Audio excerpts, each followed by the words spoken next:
Okay, welcome everybody for this afternoon's session. Today's topic is all about how to exercise safely in hot weather conditions. So now as we're finally getting close to summer and finally some nice weather, at least this week, there are some things to keep in mind once we approach the summer and get into some really hot, humid weather.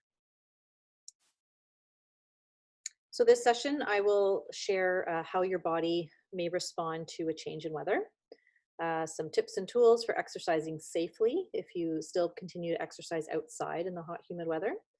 And then something that you can start to think about this week is making a plan to find an indoor exercise option if that's needed, if we get into really uncomfortable weather. All right, so why is this information important to me? So when we do get some really hot weather in the summertime, it makes the exercise program that you're trying to do more difficult if you're exercising outdoors in the extreme heat.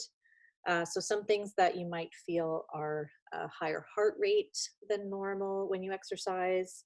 You might notice some skip beats or irregular beats if you're trying to exercise in those conditions. Sometimes dizziness or lightheadedness. And if you're really sweating a lot, as your body would do to help maintain your body temperature, then you're losing more water, and then that might make you feel dehydrated as well, which would lead to more dizziness or lightheadedness. You might notice that your exercise program feels more tiring to you, also if you're outdoors in the heat. So some tips for how you can maintain your exercise program safely outdoors in the hot, humid weather. First, you want to check the weather, the temperature, the humidity, and air quality before you head out. Also, keep remembering to drink water if safe to do so. So that comment is there for anyone who is maybe living in with congestive heart failure, and you might have a fluid restriction given to you by your doctors, or if you're on dialysis, you might have a fluid restriction. So otherwise, make sure you're drinking lots of water when you're exercising outdoors. Avoid any beverages with caffeine or alcohol because that will only dehydrate you a little bit more, can make your heart have to work a little bit harder. And so if you have that as a stress on your heart, the heat and humidity is just an additional stress on your heart. Talk to your doctor and your pharmacist about your medicine that's prescribed to you. There are some medications that can make you feel a little bit like you're not able to tolerate the heat like you maybe used to previously. So if you are on new medicines this summer compared to last summer, have a chat with your pharmacist about side effects. You may notice that you're not tolerating the heat and humidity. For example, a beta blocker medication like metoprolol or bisoprolol, that can interfere with your body's ability to sweat. And we need to sweat to help to cool us down. And so that might make you feel a little bit different this summer. Make sure that you're applying sunscreen when you're outdoors, especially if you have any scars from surgery on your chest. Ideally, if you can cover your scars with loose clothing, but don't forget to apply sunscreen because that's fresh skin that you don't want to be burned by the sun. And avoid midday sun for your exercise time. So if we have really hot, humid weather, you can try and plan your exercise for early morning or late in the evening after dinner when it does get a little bit cooler in the day. And wear loose fitting clothing, maybe light colored clothes as well, so that when you're outdoors and you've got a little bit of a breeze against your skin, that will help to cool you down as well. And so the loose fitting clothing will help with that. All right, this tool here is the Heat Safety Index, and this can also be found on cardiaccollege.ca. I'll explain this chart, how to use it. So if you are planning on going outside to exercise on a day that maybe is really hot and humid, it's important to check the temperature and percentage of humidity for that day. This can be found on most weather apps if you have a smartphone, or on CP24. They normally display all these numbers, or on the Weather Network on TV. So for example, let's say it is 27 degrees out and 40% humidity. You would line up, find those 2 points on the axis of the graph and where those points meet. So 27 degrees and 40% humidity meet in the green safe zone. So that means your exercise shouldn't be affected. You can go outside and exercise as you normally would and feel okay. Now, if it is 32 degrees out and let's say 60% humidity, that lands you in the orange danger zone. So what these different zones mean, I'll go through in order. So the green zone, go ahead, exercise outdoors as usual. Yellow zone means to keep exercising outdoors if you want, but just be aware that it might start to feel a little bit more difficult trying to keep up your regular pace. So just be aware of feelings of fatigue or feeling more dizzy or lightheaded or a higher heart rate than normal, and adjust your pace. Just slow your pace down in intensity if you need to.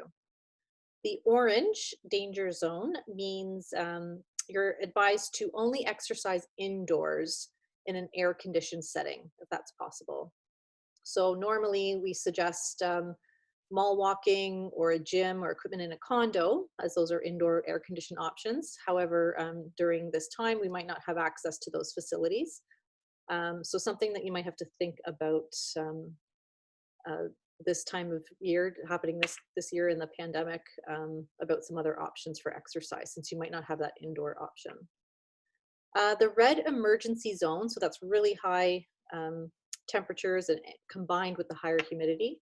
We do get a few days, 1 or 2 days, and usually in Ontario summers, where we end up in that zone. And so that you're advised to not complete your exercise prescription at all that day. So make it a rest day. Don't even do any gardening outside. Limited time outdoors with your pets, just to let them out and back in. So not a good idea to try and exert yourself or do anything outdoors on those days. Just make it a rest day and let it pass. Okay, so those are the zones that I've already gone through and explained the different levels. Something else to keep in mind, especially in the city here of Toronto, we have a lot of pollution and smog in the summertime that you'll notice the haze across the city. Another number that is reported is the Air Quality Health Index. And again, this is probably on the Weather Network and CP24. They would display this number, as well as on the internet. And similar zones for these numbers. So if our air quality is 1, 2, or 3, a low risk, go ahead and exercise outdoors as usual. 4, 5, and 6, moderate risk, then reduce your intensity, just be aware of symptoms. High risk, 7, 8, 9 is ideally an indoor spot to exercise, but that could be difficult this time. 10 plus, then really poor air quality, so not advised to do any activity during that time. Make it a rest day. Okay, so make sure, safety alert, stop and talk to your exercise team or your doctor if you do have any symptoms such as any chest pain, shortness of breath, or any dizziness when you're exercising in the hot weather. And really important resources for you, so don't forget about Cardiac College. Under the Get Active tab, then you'll find on the left-hand side, exercise in hot weather, and you'll find all the information that I just covered. And that's also where you'll find the heat safety index. So if you need to reference that later on in the summer. You'll also notice there are precautions or tips for you there for exercising in cold weather. So just the same when you get to next winter, when we have really cold weather conditions, there are some things to keep in mind if you plan on exercising outdoors. So that's a good reminder to go back to the website and check out that tab when you get closer to winter time. With the booklet, so if you have the booklets as opposed to the website, it's the green Get Active booklet, page 40 is where you'll find all of the weather information. All right, so that was a short and quick one today. We talked about how your body might respond to change in weather, tips or tools for how to exercise safely and maintain your safety if you're planning on exercising outdoors still.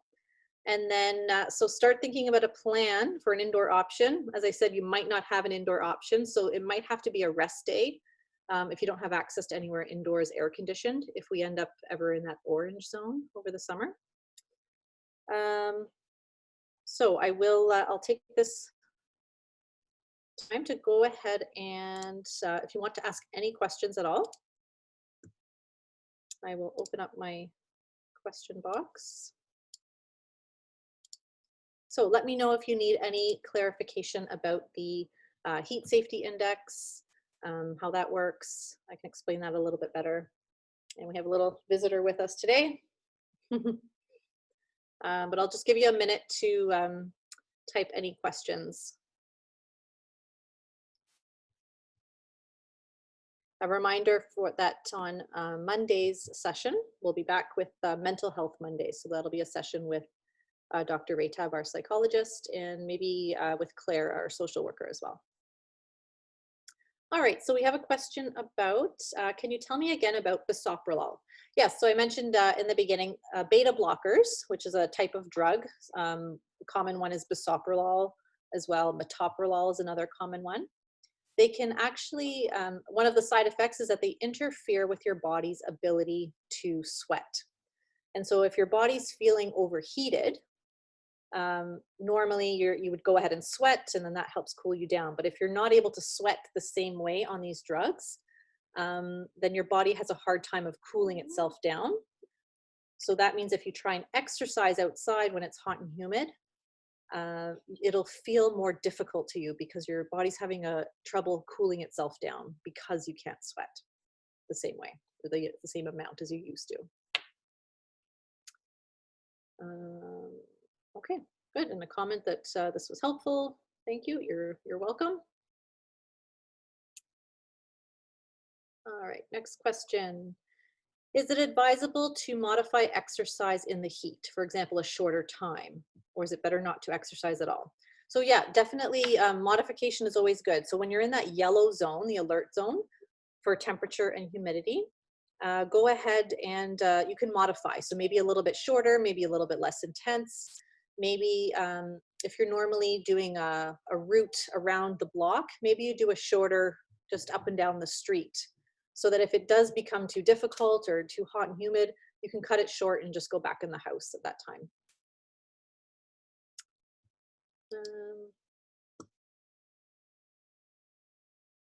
Another question about if you are taking Prograf and prednisone.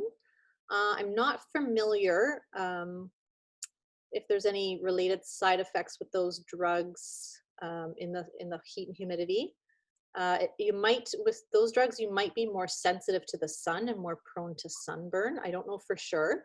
So that's something that we can check, and then I'll put that in the written responses when we post online. But also a great resource for you is to check with your pharmacist. You can ask about the side effects of your drugs and if you have any sensitivities to the sun because of any of the drugs that you may be on. All right, next, if you sweat in high humidity and it cannot evaporate, does it still cool you? Good question. So that the way that sweating works is as you become overheated, your body starts to sweat. So it brings moisture more to the surface of your skin and comes out. And so then when you have moisture on your skin, as the breeze comes by, that's what helps to cool your body down when it comes across the little droplets of sweat on your skin. So if you are sweating, but it's also very humid in the air, there's nowhere for that sweat on your skin to evaporate into the air. So that's why humidity feels more uncomfortable, because it's a little bit harder for your body to cool itself down. It's trying by making your body sweat, but then the sweat droplets don't go anywhere in the air. So that's why it feels more difficult. So that's why we check the percentage of humidity for the weather, and if it ends up being too high on that chart, then you make adjustments to your exercise program, or stay inside, or make it a rest day.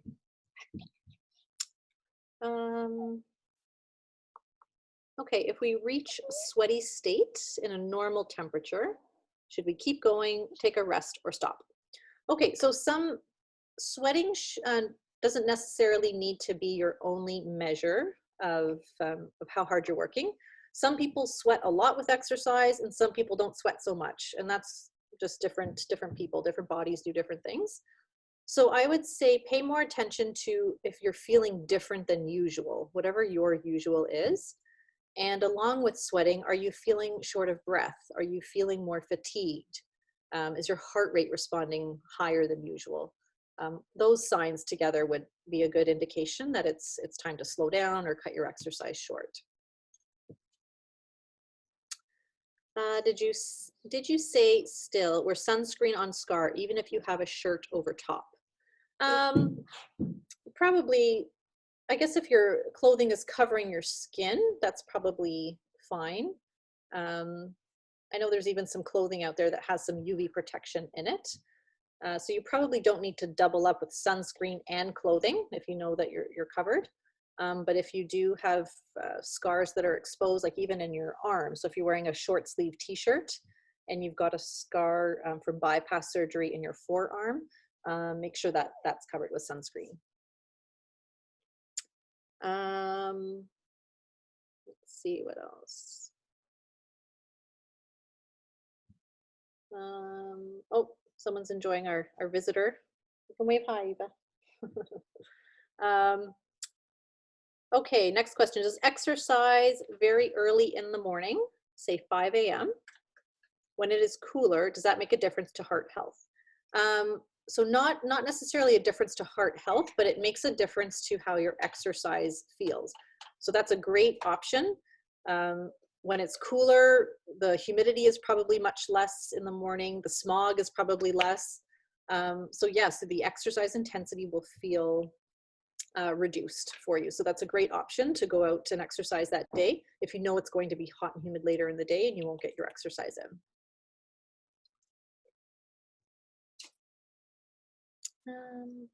Okay, I think those are all the questions.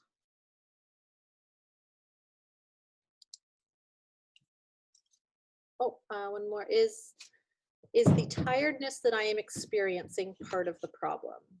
That one's a little bit hard to answer. It would be helpful to know so the full picture of your own individual case. So I would suggest talk to your cardiac rehab team or your doctor if you're noticing more tiredness than usual for you. Okay.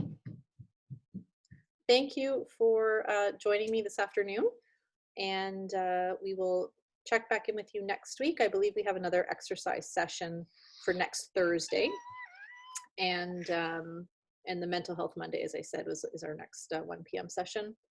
Oh, one more question I'll cover here. If you begin to feel weak and dehydrated, what should you do? So those are important symptoms. If you're feeling weak when you're exercising and you just don't feel well, no matter what the symptom is, slow down your exercise, stop what you're doing, cut it short for that day, go inside, rest, listen to your body, rest, drink some water. And if you still don't feel great, you can contact your healthcare team or your doctor later in the day. Pay attention if you are feeling any angina or chest pain that you know of, and you are prescribed nitro spray, then go ahead and use your nitro if you feel that you're having angina. Once you slow down, stop, sit down, relax for a minute, and take a spray of nitro if you think you're experiencing angina or chest pain. Okay, great. Thank you all for watching and listening, and we will see you next week.